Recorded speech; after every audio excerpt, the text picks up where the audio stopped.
আজ আমরা অবকল সমীকরণ নিয়ে আলোচনা করছি। Differential equation. একটি স্বাধীন চলরাশি x, এবং একটা ইন্ডিপেন্ডেন্ট ভেরিয়েবল অর্থাৎ অধীন চলরাশি y যদি ধরা হয়, তাহলে এক বা একাধিক অন্তর্কলজ dy dx বা d2y dx2 এরকম এক বা একাধিক অন্তর্কলজ সমন্বিত যে কোনো সমীকরণকে সাধারণ অবকল সমীকরণ বলা হবে। অর্থাৎ একটা স্বাধীন চলরাশি, একটা অধীন চলরাশি, তাদের যদি অন্তর্কলজ যুক্ত dy dx বা d2y dx2 এইরকম সমন্বিত যদি আমাদের টার্ম থাকে বা সমীকরণ থাকে তাহলে সেই সমীকরণগুলোকে আমরা সাধারণ অবকল সমীকরণ বলবো। আমরা দেখতে পাচ্ছি অবকল সমীকরণ দুই প্রকার, সাধারণ অবকল সমীকরণ আর আংশিক অবকল সমীকরণ। আংশিক অবকল সমীকরণ কি? যখন একাধিক স্বাধীন চলরাশি থাকবে, একাধিক স্বাধীন চলরাশি যুক্ত যে সমীকরণগুলো সেগুলোকে বলবো আমরা আংশিক অবকল সমীকরণ। যেমন ধরো del z del x plus del z del y equal to 0, এই ধরনের গুলোকে বলা হচ্ছে আংশিক অবকল সমীকরণ। কিংবা ধরো এইরকম করতে পারি আমরা del 2z del 2x del x2 plus del z del x del y del 2z del x del y plus del 2z del y2। এই ধরনের যে সমীকরণগুলো সেগুলোকে আমরা পার্শিয়াল ডিফারেন্সিয়াল ইকুয়েশন বলতে পারি। আর সাধারণ অবকল সমীকরণ কোনগুলো বলবো? যেমন ধরো dy dx plus y equal to 0, এই ধরনের, বা d2y dx2 plus dy dx plus y equal to 0, এগুলো কোনো সংখ্যাও থাকতে পারে, 2 5 যে কোনো সংখ্যা থাকতে পারে। তো এই ধরনের সমীকরণগুলোকে আমরা বলবো সাধারণ অবকল সমীকরণ। একটাই স্বাধীন চলরাশি থাকছে আর এখানে একাধিক স্বাধীন চলরাশি থাকছে, একটা অধীন চলরাশি, এখানেও একটা অধীন চলরাশি। এই ধরনের যে আমাদের সমীকরণ এগুলোকে পার্শিয়াল ডিফারেন্সিয়াল ইকুয়েশন বা আংশিক অবকল সমীকরণ বলা হয়। আর এই ধরনের সমীকরণগুলোকে বলা হচ্ছে সাধারণ অবকল সমীকরণ। এখন আমরা আসবো ক্রম বা মাত্রা নির্ণয় অবকল সমীকরণের। এখন আমরা আসি অবকল সমীকরণের ক্রম ও মাত্রা নির্ণয়, অর্ডার এবং ডিগ্রি নির্ণয়। কোন অবকল সমীকরণের সর্বোচ্চ যত ক্রমের অন্তর্কলজ যুক্ত থাকে সেই ক্রম সংখ্যাকে অবকল সমীকরণের ক্রম বলা হয়। একটি সমীকরণে বা অবকল সমীকরণের সর্বোচ্চ যত ক্রমের অন্তর্কলজ যুক্ত থাকে সেই ক্রম সংখ্যাকে অবকল সমীকরণটির ক্রম বলা হয়। যেমন dy dx plus 5y equal to 0, এখানে ক্রম 1, এখানে ক্রম 1। আবার যদি এটা d2y dx2 থাকতো তখন ধরো d2y dx2, তখন ক্রম হয়ে যাবে 2। মাত্রা বলতে কি বোঝায়? কোন অবকল সমীকরণের সমস্ত অন্তর্কলজগুলিকে করণীমুক্ত বা অন্তর্কলজের সূচকগুলিকে ভগ্নাংশ মুক্ত করার পর সর্বোচ্চ ক্রমের অন্তর্কলজের সর্বোচ্চ ঘাতকে অবকল সমীকরণের মাত্রা বলা হয়। আমরা কিছু উদাহরণ দেখছি। এখন আমরা কিছু সমীকরণ নিয়েছি, ডিফারেন্সিয়াল সমীকরণ, অবকল সমীকরণ, এগুলোর ক্রম এবং ঘাত নির্ণয় করব। আমরা দেখতে পাচ্ছি এখানে রুট আছে অর্থাৎ করণে আছে, কিন্তু এটা শুধু y ভেরিয়েবল, dy dx নয়, অন্তর্কলজ নয়, অর্থাৎ এটা আমার করণী মুক্ত করার প্রয়োজন নেই। অতএব এর ক্রম হলো 1, ঘাত হলো 1। আমরা এখানে দেখতে পাচ্ছি অন্তর্কলজের রুট রয়েছে, অর্থাৎ এটা করণী মুক্ত করতে হবে, অর্থাৎ বোথ সাইডে হোল স্কয়ার করে নিতে হবে। বোথ সাইডে হোল স্কয়ার করলে কি হবে? আমাদের d2y dx2 পাবো, তার হোল স্কয়ার, আর এই দিকটা 1 প্লাস dy dx, এটা তাহলে করণী মুক্ত করা হলো। এই সমীকরণের ক্রম কত? 2, তাহলে এখানে ক্রম হলো 2 আর সর্বোচ্চ ক্রমের ঘাত কত? 2, তাহলে এর ঘাত হলো 2। আমরা এটাও দেখতে পাচ্ছি করণী মুক্ত করা আছে, তাহলে এর ক্রম কত? 2 সর্বোচ্চ, এবং সর্বোচ্চ ক্রমের অর্ডার কত? মানে অর্ডার 2 হলো সর্বোচ্চ ক্রমের ঘাত কত 1, তার মানে এটা ঘাত হয়ে গেল 1। আমরা একই রকম ভাবে এটা দেখতে পাচ্ছি, সর্বোচ্চ ক্রম হচ্ছে 2, ঘাত হচ্ছে 1। যদি এটা হোল স্কয়ার আছে আমরা এটাতে ধরবো না, আমরা ধরবো সর্বোচ্চ ক্রমের যত ঘাত। অনেক সময় অনেক স্টুডেন্ট ক্রম আর ঘাত গুলিয়ে ফেলে, উল্টে, তখন আমরা কিভাবে মনে রাখবো? আমরা জানি সেকেন্ড অর্ডার ডেরিভেটিভ, নাম শুনেছি second order derivative dy dx2, second order derivative, অর্থাৎ অর্ডার মানে এখানে ক্রম আসছে, এইভাবে মনে রাখবো বলে গেল। এরপর আসছে এটা, আমরা দেখতে পাচ্ছি এখানে ভগ্নাংশ রয়েছে, অর্থাৎ করণী মুক্ত করতে হবে, অন্তর্কলজের ভগ্নাংশ রয়েছে, তাহলে অথচ এটা 1/4, এটা আমার করণী মুক্ত করার প্রয়োজন নেই। আমার এটা করণী মুক্ত করতে হলে এটাকে ডান দিকে নিয়ে যেয়ে হোল কিউব করতে হবে। ডান দিকে নিয়ে যেয়ে হোল কিউব করলে কি হবে? অন্তর্কলজে করণী মুক্ত হবে, অর্থাৎ তখন এটার ক্রম পাবো 2, আর যেহেতু হোল কিউব করতে হবে তার জন্য ঘাত পাবো 3।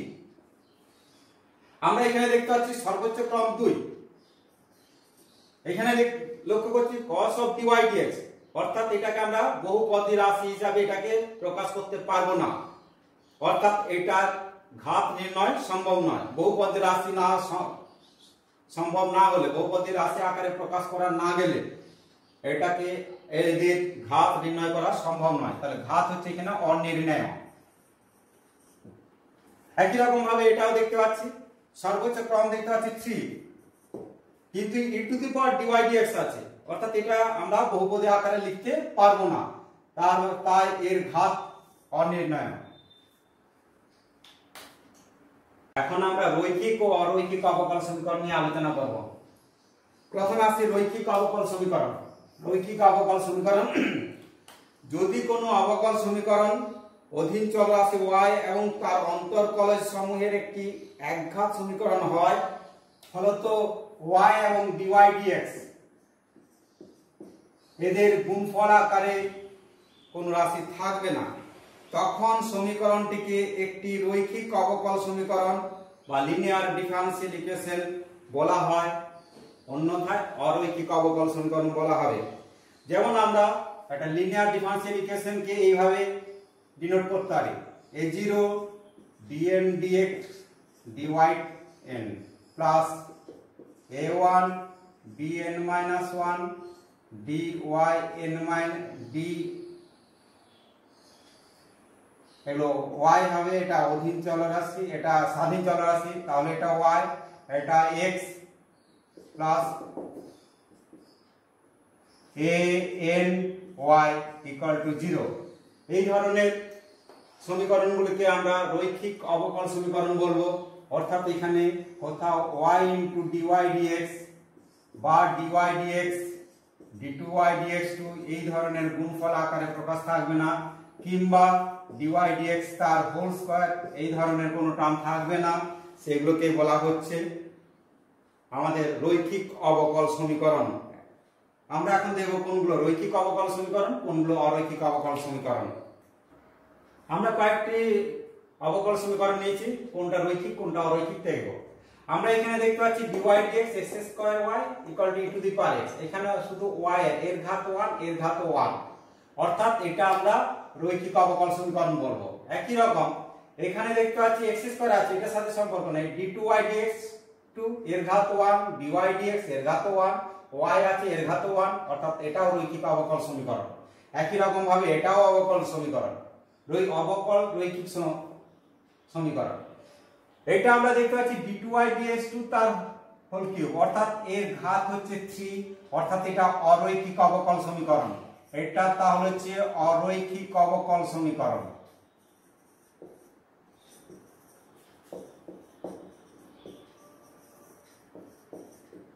একই রকম এখানে দেখতে পাচ্ছি y ইনটু dy dx রয়েছে, y ইনটু dy dx অধীন চলরাশি এবং তার অন্তর্কলজের গুণফল আকারে রয়েছে, অর্থাৎ এটা হচ্ছে অরৈখিক অবকল সমীকরণ। এখানে আমাদের মনে রাখা প্রয়োজন যে একঘাত অবকল সমীকরণ হলে যে ওটা রৈখিক হবে তার কোনো স্থিরতা নেই। যেমন ধরুন আমরা ধরছি dy dx প্লাস y বা 5 equal to x y square, এখানে এটা হচ্ছে একঘাত, কিন্তু এটাকে আমরা রৈখিক অবকল সমীকরণ বলবো না। কেন না এখানে y স্কয়ার রয়েছে, অর্থাৎ y পাওয়ার 2 রয়েছে, তাই এটা একটা অরৈখিক অবকল সমীকরণ। এটা তাহলে অরৈখিক অবকল সমীকরণ, অরৈখিক অবকল সমীকরণ। এইভাবে আমরা রৈখিক এবং অরৈখিক অবকল সমীকরণ নির্ণয় করতে পারবো। এখন আমরা অবকল সমীকরণ গঠন নিয়ে আলোচনা করব। আমরা দেখতে পাচ্ছি y x + b/x এইরকম একটা সমীকরণ ধরলাম। a আর b হচ্ছে এখানে প্যারামিটার বলা হচ্ছে, অনির্দিষ্ট ধ্রুবক বা প্যারামিটার। একটা সমীকরণে যতগুলো প্যারামিটার থাকবে তত অর্ডারের সমীকরণ হবে, অর্থাৎ তত ক্রম পর্যন্ত আমরা ডিফারেন্সিয়েট করতে পারবো। আমাদের যেভাবে হোক a আর b কে অপনয়ন করতে হবে। অপনয়ন করার পর যে সমীকরণটা পাবো সেটাকে বলবো অবকল সমীকরণ গঠন। এই সমীকরণের আমরা এটাকে তাহলে ডিফারেন্সিয়েট করছি উভয় পক্ষে, differentiating both side with respect to x we gate, উভয় পক্ষে x এর সাপেক্ষে অবকল করে পাই। তাহলে dy dx equal to a minus b by x square. আমরা এটাকে 1 নম্বর সমীকরণ দিয়ে রাখলাম, এটাকে আমরা 2 নম্বর দিয়ে রাখলাম। এখন আমরা এটাকে উভয় দিকে x দিয়ে গুণ করে নিচ্ছি। x দিয়ে গুণ করলাম, তাহলে x dy dx equal to ax minus b by x। এখন এটাকে আরেকবার ডিফারেন্সিয়েট করতে পারবো, যেহেতু দুটো প্যারামিটার ছিল আমরা দুইবার ডিফারেন্সিয়েট করতে পারবো। তো আবার differentiating both side with respect to x we gate, উভয় পক্ষে x এর সাপেক্ষে ডিফারেন্সিয়েট করে পাই। তাহলে x d2y dx plus dy dx, এটা ইনটু এর ডিফারেন্সিয়েট হয়ে গেল, এটা হলো a আর এর ডিফারেন্সিয়েট কত হবে প্লাস হয়ে যাবে b বাই x স্কয়ার। এখন আমরা দেখতে পাচ্ছি এটাকে যদি x দিয়ে গুণ করে এই দিকটা, তাহলে এই দিকটা পেয়ে যাচ্ছে, অর্থাৎ এটাকে y দ্বারা প্রকাশ করতে পারবো। তাহলে এটাকে উভয় পক্ষে x দিয়ে গুণ করছি, তাহলে x স্কয়ার d2y dx হলো প্লাস x dy dx হলো equal to ax plus b by x। উভয় পক্ষে x দ্বারা গুণ করলাম, অর্থাৎ আমাদের উদ্দেশ্য a আর b কে সরানো। এটা সমান কত 1, অর্থাৎ এখানে y বসিয়ে দেব। তাহলে আমাদের a আর b অপনয়ন হবে, x dy dx equal two y, এটা 1 থেকে পাই। অর্থাৎ আমাদের উদ্দেশ্য হবে দেখব কতগুলো প্যারামিটার আছে তত অর্ডারে সর্বোচ্চ আমরা ডিফারেন্সিয়েট করতে পারবো। তারপর 1 2 3 করে নাম দেওয়া হবে, ওই 1 2 3 এই সমীকরণগুলোর সাহায্যে আমাদের a আর b কে অপনয়ন করতে হবে। এই একটা পদ্ধতিতে করলাম, আমরা দ্বিতীয় পদ্ধতি বলছি। আমরা এটাকে দ্বিতীয় পদ্ধতিতে করছি।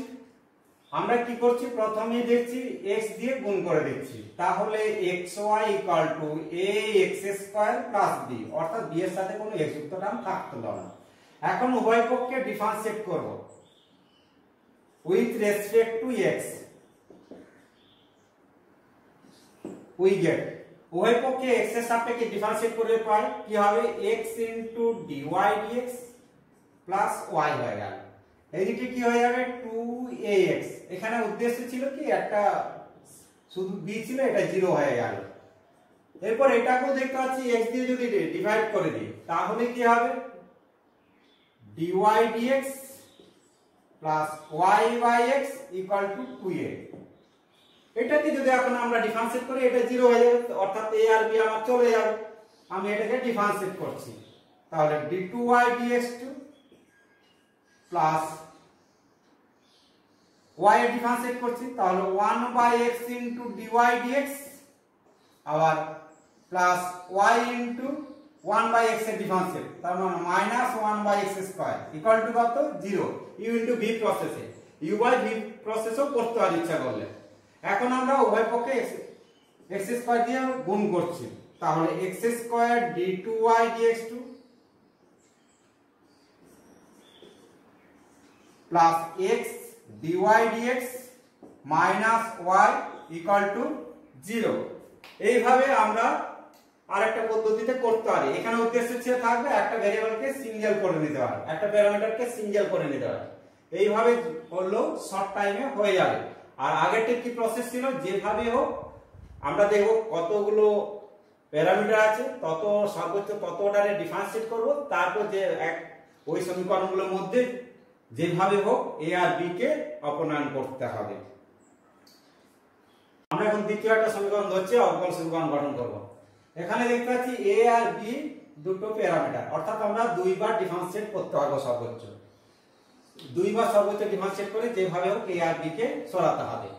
আমরা প্রথমে কি করছি, e to the power x দিয়ে আগে মাল্টিপল করে নিচ্ছি। দ্বিতীয় পদ্ধতিতে যেটা আগে আলোচনা করেছিলাম সেই পদ্ধতিতেই করছি। E to the power x into y, তাহলে a e to the power 3x হয়ে গেল, a into e to the power 3x হয়ে গেল প্লাস b। এইটাকে উভয় পক্ষে ডিফারেন্সিয়েট করছি with respect to x, we get তাহলে e to the power x dy dx হলো plus e to the power x into y হলো। আর এদিকে কি হবে, এটা জানি a e to the power 3x এর আবার ডিফারেন্সিয়েট 3 হয়ে গেল, আর এটা 0 হয়ে গেল, অর্থাৎ একটা প্যারামিটার সরে গেল। এরপর এটাকে ই টু দি পাওয়ার 3x দিয়ে ডিভাইড করছি, তাহলে e to the power -2x dy dx হবে। এটা কি হবে, e to the power -2x into y equal to 3a। এটাকে আমরা আরেকবার ডিফারেন্সিয়েট করব উইথ রেসপেক্ট টু x, তাহলে differentiating both side with respect to x we get তাহলে e to the power -2x into d2y dx2, এটা into differentiate করব, তাহলে -2 হয়ে গেল e to the power -2x dy dx। এখন এটা ডিফারেন্সিয়েট করব e to the power -2x dy dx plus y into মানে -2 into e to the power -2x into y equal to 0। আমাদের দুটো প্যারামিটার সরে গেল। এখান থেকে আমরা একটু সরল করছি, e to the power 2x দিয়ে মাল্টিপ্লাই করে দিচ্ছি বোথ সাইডে, তাহলে d2y dx2, এটা dy dx, এটা তাহলে একটা থাকবে, তাহলে শুধু dy dx হলো, e to the power 2x দিয়ে মাল্টিপ্লাই করছি, -2y পেলাম ইকুয়াল টু 0। এইভাবে আমরা ডিফারেনশিয়াল ইকুয়েশন নির্ণয় করতে পারবো। নেক্সট আমরা এখানে দেখতে পাচ্ছি দুটো প্যারামিটার ছিল, তার জন্য সেকেন্ড অর্ডার ডিফারেনশিয়াল ইকুয়েশন পেলাম। অনেক সময় পরীক্ষায় থাকে যে একটা সমীকরণ দেওয়া থাকলো, এটা কত ক্রমের অবকল সমীকরণ হবে। আমরা দেখব যতগুলো প্যারামিটার থাকবে তত ক্রমের অবকল সমীকরণ হবে। আমরা নেক্সট আসছি, আমরা একটা সমীকরণ ধরছি, দেখতে পাচ্ছি এটা স্ট্রেট লাইনের সমীকরণ ax + by + c = 0। আমরা এখানে আপাত দৃষ্টিতে দেখে মনে হচ্ছে একটা দুটো তিনটে প্যারামিটার রয়েছে, কিন্তু এখানে তিনটে প্যারামিটার নেই। আমরা c দিয়ে যদি ডিভাইড করি তাহলে a/cx plus b/cy equal to কত, +1 ইকুয়াল টু 0। অর্থাৎ এটাকে আমরা দুটো প্যারামিটার আকারে প্রকাশ করতে হবে। অর্থাৎ বলার উদ্দেশ্য কোন সমীকরণকে সবচেয়ে যত কম আকারে প্যারামিটারে প্রকাশ করা যায় তত অর্ডারে ডিফারেনশিয়াল ইকুয়েশন হবে। এখানে দেখতে পাচ্ছি তাহলে দুটো প্যারামিটার মতো কাজ করছে, অর্থাৎ এটাকে আমরা দুইবার সর্বোচ্চ ডিফারেনশিয়েট করতে পারবো। আমরা ডিফারেনশিয়েট করছি উভয় পক্ষে x এর সাপেক্ষে, ডিফারেনশিয়েট করছি উইথ রেসপেক্ট টু x, তাহলে কি পাবো, এটা a/c plus b/c into dy dx, আর এটা তো 0 ইকুয়াল টু 0। অর্থাৎ আমরা dy dx কত পাবো, dy dx ইকুয়াল টু, এটা ওইদিকে নিয়ে চলে গেলাম -a/b। এখন এটাকে আবার যদি ডিফারেনশিয়েট করি with respect to x we gate d2y dx2 equal to কত, 0। অর্থাৎ এখানে আমরা দেখতে পাচ্ছি কোনো প্যারামিটার নেই, অর্থাৎ এটা সেকেন্ড অর্ডারে ডিফারেনশিয়েট পেলাম। আগেই বলেছিলাম দেখতে মনে হচ্ছিল তিনটে প্যারামিটার আছে, কিন্তু কার্যকরী প্যারামিটার যাকে বলে দুটো, অর্থাৎ এটা সেকেন্ড অর্ডারের ডিফারেনশিয়াল ইকুয়েশন পেলাম। এইভাবে আমাদের লক্ষ্য রাখতে হবে। একই রকম ভাবে যদি কোন সমীকরণ এইরকম থাকে y = a e to the power bx plus c, দেখে মনে হচ্ছে তিনটে আছে প্যারামিটার, কিন্তু তা কিন্তু নয়। এটাকে আমরা ইচ্ছা করলে কি লিখতে পারি, y a into e to the power bx into a to the power c, e to the power c, এই দুটো মিলে অর্থাৎ y = a e to the power c, এটা একটা প্যারামিটার ধরব, আর e to the power bx b একটা parameter ধরব, n e to the power bx y, অর্থাৎ এই একটা প্যারামিটার এই একটা প্যারামিটার দুটো ধরব, অথচ তিনখানা দেখে মনে হচ্ছিল আপাত দৃষ্টিতে। এইভাবে আমরা সবচেয়ে কম প্যারামিটারে প্রকাশ করে সেগুলোকে ডিফারেনশিয়াল ইকুয়েশনে প্রকাশ করব, তারপর তার ক্রম নির্ণয় করতে পারব। নেক্সট আমরা অন্য টাইপের একটা অঙ্ক ধরছি। প্রমাণ করো যে d2x dt2 plus μx = 0 μ > 0 অবকল সমীকরণের একটি সমাধান x = a cos √μt। আমরা জানি কোন সমীকরণ সমাধান বলতে বোঝায় সেটা ওই সমীকরণকে সিদ্ধ করবে, অর্থাৎ এটা আমরা ডিফারেনশিয়েট করব। তাহলে কি দেওয়া আছে, x = a cos √μt, তাহলে dx dt t এর সাপেক্ষে ডিফারেনশিয়েট করছি যেটা দেওয়া আছে x = a cos √μt, তাহলে এটা কত হয়ে যাবে, cos আছে তাহলে মাইনাস হবে a, আর এখানে t এর সাপেক্ষে গুণ আছে √μটা গুণ করে নিলাম, sin √μ * t পেলাম। আবার এটাকে আরেকবার ডিফারেনশিয়েট করছি, তাহলে d2x dt2 ইকুয়াল টু কত, √μ আবার আসবে minus a μ cos √μt, a cos √μt মানে x বসিয়ে দেওয়া হচ্ছে, তাহলে d2x dt2 সমান মাইনাস μx, μxটাকে এদিকে নিয়ে আসলাম, অর্থাৎ যে সমীকরণটা দেওয়া হয়েছিল সেটাই পেয়ে যাচ্ছি, তাহলে প্লাস μx = 0, অর্থাৎ এই x = a cos √μt d2x dt2 plus μx K satisfy করছে, অর্থাৎ এই সমীকরণের সমাধান হলো একটি সমাধান হলো x = a cos √μt। Next অবকল সমীকরণ বিভিন্ন জায়গায় প্রয়োগ হয়, বিভিন্ন সমস্যায়, যেমন আমাদের জিওমেট্রিতে কিছু হয়, মেনসুরেশনও হয়, আবার বায়োলজিক্যাল এতেও হয়, আবার ধরো ফিজিক্সও বা কেমিস্ট্রিতেও কাজে লাগে। তাহলে যে সকল বৃত্ত অক্ষদ্বয়কে প্রথম পাদে স্পর্শ করে তাদের অবকল সমীকরণ নির্ণয় করো। জিওমেট্রির একটা অ্যাপ্লিকেশন দেখতে পাচ্ছি, অর্থাৎ প্রথম পাদে যে সকল বৃত্ত দুটো অক্ষকে স্পর্শ করবে তাদের অবকল সমীকরণ নির্ণয় করতে হবে। আমরা জানি এটাও a এটাও a, তাহলে এই বিন্দুটা a, a ধরে নিলাম, ব্যাসার্ধটাও a হয়ে যাচ্ছে, এখানে a হচ্ছে একটা প্যারামিটার। তাহলে এই বৃত্তটা সমীকরণ কি হবে আমরা জানি, x - a তার হোল স্কয়ার y - a তার হোল স্কয়ার = a²। এটাকে যদি আমরা সিম্পলিফাই করি তাহলে কি হবে, x² - 2ax plus y² - 2ay, দুটো স্কয়ার পাবো, এইদিকে একটা স্কয়ার পাবো = 0। একটা প্যারামিটার একবারে আমরা ডিফারেনশিয়েট করতে পারবো, ফার্স্ট অর্ডারের ডিফারেনশিয়াল ইকুয়েশন পাওয়া যাবে। তাহলে উভয় পক্ষে x এর সাপেক্ষে ডিফারেনশিয়েট করছি, differentiating both side with respect to x, উভয় পক্ষে x এর সাপেক্ষে ডিফারেনশিয়েট করে পাচ্ছি, তাহলে কি পাবো, এটা 2x পেলাম, এটা -2a পেলাম, এটা কত হবে plus 2y dy dx minus 2a dy dx equal to কত 0। এখান থেকে আমরা dy dx কমন নিচ্ছি, বা এখান থেকে আমরা a এর মানটা বের করব।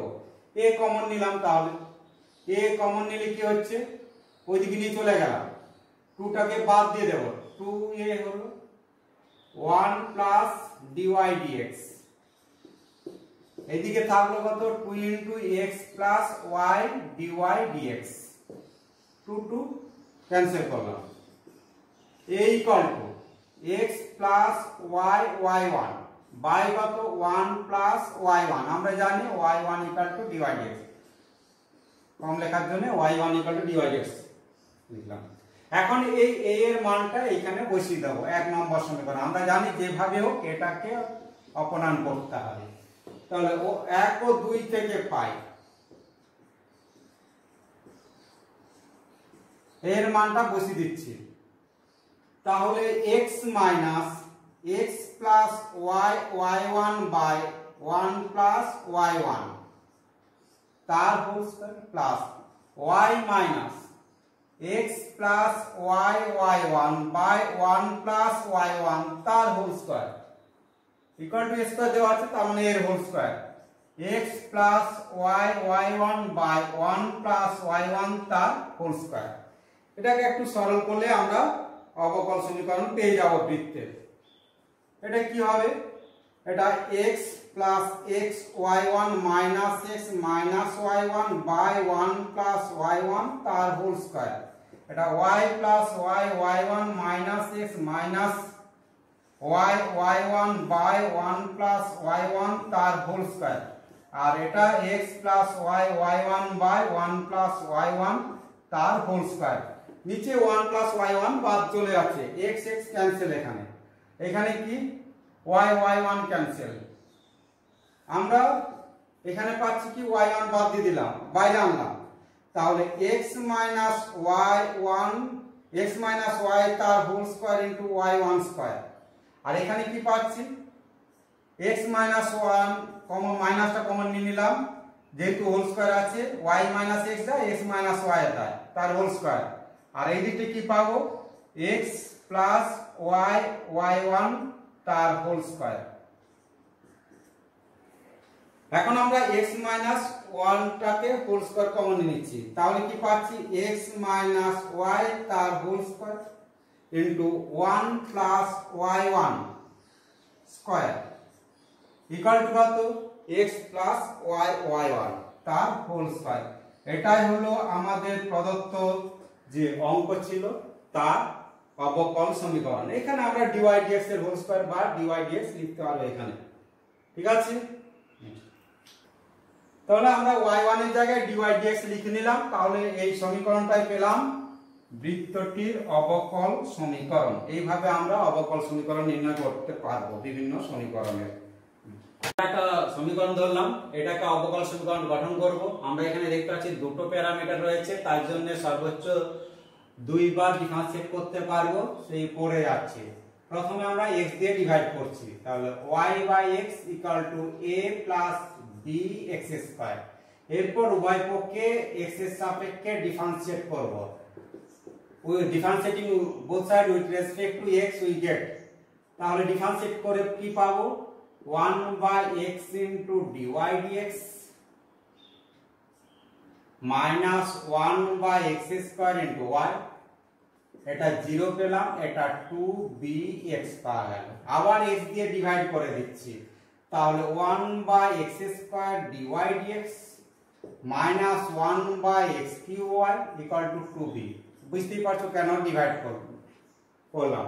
এখন এটাকে ডিফারেন্সিয়েট করলে এটা 0 হয়ে যাবে, অর্থাৎ a আর b দুটো অপনয়ন হয়ে যাবে। আমরা এটাকে u ইনটু v প্রসেসে ডিফারেন্সিয়েট করছি, তাহলে differentiating both side with respect to x we get, তাহলে কি পাবো 1 by x square into d2y dx2, এটা into differentiate minus 2 by x cube হবে dy dx minus 1 by x cube dy dx, আবার এটা ইনটু ডিফারেন্সিয়েট, তাহলে plus হয়ে যাবে 3x two the power 4 into y equal to 0। আমরা এখানে দেখতে পাচ্ছি a আর b নেই, অর্থাৎ প্যারামিটার নেই। এখন উভয় পক্ষকে x টু দি পাওয়ার 4 দিয়ে মাল্টিপ্লাই করছি, তাহলে x স্কয়ার d2y dx2 পাওয়া গেল। এটা এই দুটো মিলে কি পাবো 3, তাহলে মাইনাস 3x dy dx পাবো আর প্লাস 3y ইকুয়াল টু 0। এটাই হলো আমাদের নির্ণয় ডিফারেনশিয়াল ইকুয়েশন। এইভাবে আমরা শর্টকাটে করতে পারবো।